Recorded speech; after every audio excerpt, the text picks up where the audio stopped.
മധുരം ഇല്ലാതെ എന്ത് ഓണമല്ലേ. മലയാളിക്ക് മധുരം എന്നാൽ പായസമാണ്. സദ്യയ്ക്ക് ശേഷം ഇലയുടെ നടുവിൽ വിളമ്പുന്ന പ്രഥമനോളം വരില്ല അല്ലേ മറ്റൊന്നും.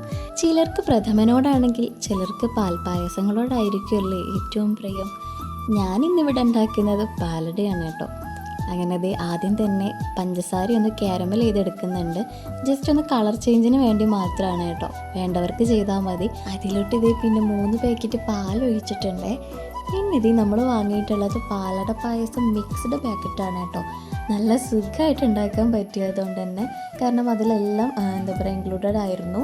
പിന്നെ ഇത് അതൊക്കെ ഇട്ടൊന്ന് തിളപ്പിച്ചെടുത്തിട്ട് നന്നായിട്ട് കുറുക്കിയെടുക്കുകയാണ്. ഇളക്കി ഒരു വിധമായിട്ടുണ്ടായിരുന്നു കേട്ടോ.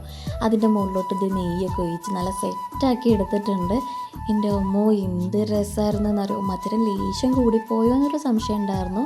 പക്ഷെ കുഴപ്പമില്ല, എന്നാലും നല്ല അടിപൊളിയായിട്ട് കിട്ടിയിട്ടുണ്ടായിരുന്നു കേട്ടോ.